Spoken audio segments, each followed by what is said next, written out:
কক্সবাজারে পেকুয়া উপজেলায় বিচারের নামে জোরপূর্বক সম্পত্তি দখলের অভিযোগ উঠেছে বিএনপি ও এর অঙ্গ সংগঠনের কয়েকজন স্থানীয় নেতাকর্মীর বিরুদ্ধে। ঘটনাটি ঘটেছে উপজেলার শিলখালী ইউনিয়নের ২ নং ওয়ার্ডের আলেখদিয়াপাড়া এলাকায়।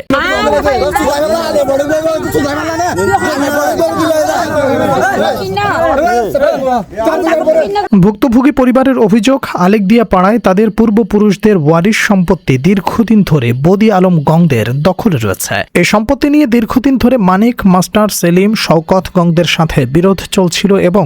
এ নিয়ে পূর্বে বাড়ি পুড়িয়ে দেওয়ার ঘটনাসহ আদালতেও একাধিক মামলা হচ্ছে। ভুক্তভোগীদের দাবি, সম্প্রতি কিছু স্থানীয় ব্যক্তি নিজেদের বিএনপি পরিচয় দিয়ে বিষয়টি বিচার করার কথা বলে সেখানে উপস্থিত হন। পরে তারা বদি আলম গংয়ের নির্মিত বসত বাড়ি উচ্ছেদ করে জোরপূর্বক জায়গাটি দখল করে নেয়।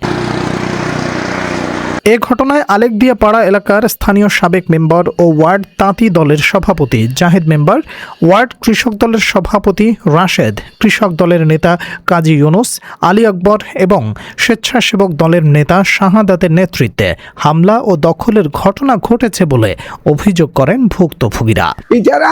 বিচার করে দিব বিএমপির পক্ষ তো আসছে বিএমপির নাম দিয়ে এছাড়া আলাদা বিচার গান করে দিব হয় ৫ জন মিলাই বিচার গান নগরী ইটারা জায়গায় ইটারার নাম দিয়ে ইটারা দখল করে ফেলেন, গিরামেরা দিয়ে ফেলেন। আর হনুমিকা বিচার না ভাই আমরা কি স্যার স্বরাষ্ট্রমন্ত্রী সাবর হাসান মোহাম্মদ তারেক জিয়ার পক্ষে কি স্যার। ভুক্তভোগী পরিবার জানায় তাদের উপর হামলা চালিয়ে সম্পত্তি দখল করা হয়েছে এবং বর্তমানে তারা চরম নিরাপত্তাহীনতায় ভুগছেন। তারা প্রশাসন ও স্বরাষ্ট্রমন্ত্রীর কাছে সুষ্ঠু তদন্তের মাধ্যমে ন্যায্য বিচার দাবি করেছেন। একই সঙ্গে পুলিশের কাছ থেকে পর্যাপ্ত সহযোগিতা পাচ্ছেন না বলেও অভিযোগ করেন তারা। তারা জায়গা ভাত দেন একদিনের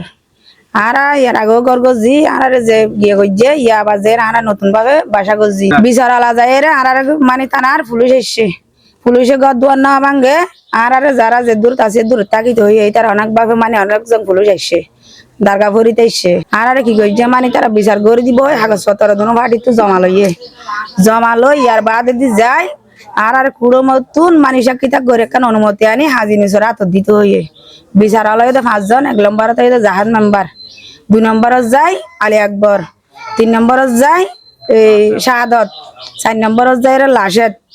5 নম্বরত যায় হাজি ইউনুস। এখন ইতারা আনার মানে কি কাগজপত্র স্টাম্প লই দিবে 580 স্টাম্পত মানে দুর্পক্ষ স্টাম্প লইম হনপক্ষে জায়গা যাই না পারিব আর অবদানে ঘর দুয়ার থাকিব। এখন আর ঘর তো বাইনর জাহাজ মেম্বারে ভগড়ত তো ঠিয়া দি আর গাড়ি তুলে দিয়ে জিনিস পাতি সেলিমর ঘর তু বস্তা লই জিনিস পাতি জাহাতর হাতে নিজের হাতে বরি দিয়ে আর ঘর তু বাইর করে দিয়ে আর তো ন যায়।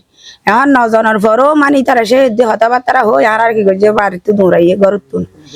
দৌড়ায় বকুন মানে কি তারা বিএনপির দলের মানুষ। তো এখন আড়াই তারা অনুমতি লই যায় আর যেদিন ঘর তার বাইর করে দিয়ে মগর ফর ফরা যায় তারা 150 মানুষের হানা করছে মানে তার পাশে ড্রাইভার মনের দিনের ঘরত এখন হানা করে ইয়ার ফরা যায় মগর ফর ফরা যায় তারা গদ দুনিয়া ভাঙ্গি হইয়ে বা এরিয়ার ফরা যায় আড়াই তারা কল দিলে মোবাইল রিসিভ না করে ইয়ার বাদ দি যায় রে একদিন পরে যায়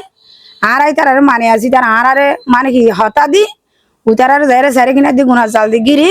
ইতার গদ দুয়ার গড়ি দিয়ে মানে ঘর গলা দিব আর হালিয়া যদি তার মানে ফুসার করতে গিয়ে আর মাধ্যর গড়ি আর হন কিছু না ভাই তার মানে হন যোগাযোগ অবস্থা না ভাই গুনা জাল তার মানে কি নিয়ে দাঁড়া দাঁড়া দিয়ে মানে কি ফিলার তিলার দি 400 মানুষ আনিয়ে রে টিয়া পয়সা দিয়ে রে বিচারালয় সহযোগিতা করিয়ে মানে কি ঘর বাঁধি দি গিরা দিয়ে তারা গছা দিয়ে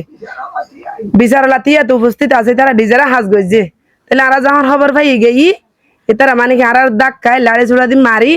ধাক্কা ধাক্কি করে মোবাইল টোবাইল হারি লইতে যাই মোবাইল তারপর আর যখন আবার করে ফাই দাইয়ে রে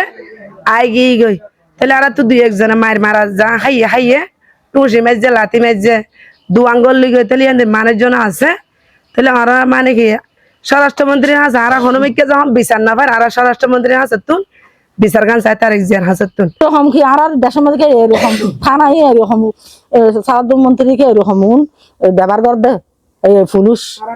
হ্যাঁ এলে বিচার না পাবে আবার দূর দূরে সেনাবাহিনী হয়তো আর রাজ্য ক্ষমতা নদে সাল দিন সাফে আর রাজ্য ক্ষমতা নদে আর কি দেখা যাচ্ছে অন্যদিকে যাদের বিরুদ্ধে এসব অভিযোগ উঠেছে তাদের কাছে সরাসরি বক্তব্য জানতে চাইলে তারা এ বিষয়ে কোনো মন্তব্য করতে রাজি হয়নি। এ ঘটনায় ভুক্তভোগী পরিবার আদালতে মামলা দায়েরের প্রস্তুতি নিচ্ছে বলেও জানিয়েছেন। প্রশাসনের সুষ্ঠু তদন্ত ও আইনি প্রক্রিয়ার মাধ্যমে প্রকৃত ঘটনা উদ্ঘাটন হবে এবং ভুক্তভোগী পরিবার ন্যায্য বিচার পাবে এলাকাবাসীর এমনটাই প্রত্যাশা। Desk report, channel ৭১।